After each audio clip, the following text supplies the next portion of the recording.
Isang mabigat at kontrobersyal na pahayag ang binitawan mismo ng kalihim ng Department of the Interior and Local Government.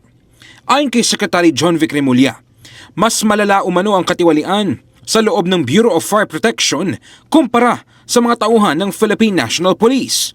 Pagbubunyag ng kalihim, hindi ito simpleng lagayan ng problema, kundi isang sistematikong sindikato. Sa isang gusali pa lang kasi, pwede na raw kumita ng 30 million pesos sa mga fire extinguishers pa lamang at 70 million pesos sa sprinkler system na lahat umano under the table. Maraming ordinaryong Pilipino ang naniniwala sa sinabi ng kalihim, lalo na't matagal ng isyu sa bansa ang katiwalian sa iba't ibang tanggapan ng gobyerno. Ako, hindi naman ako nag-ano kasi opinion naman nila kasi sila nakakaalam niyan eh. Pero kung ako lang naman din, naniniwala naman ako kasi siya naman nung pinuno dun eh.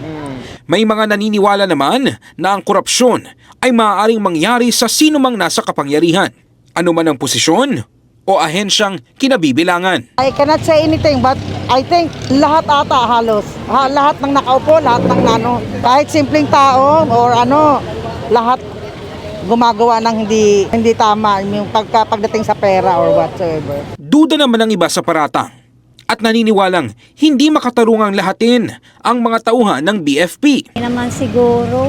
Bakit, ma'am? Kasi wala pa naman akong gano'n na nangungurakot ang bombero. Yung mga nasusunugan, gano'n. Yun lang naman. Oo. Pero sa pagdating sa korupsyon, Wala na. Hindi naman po pare-parehas.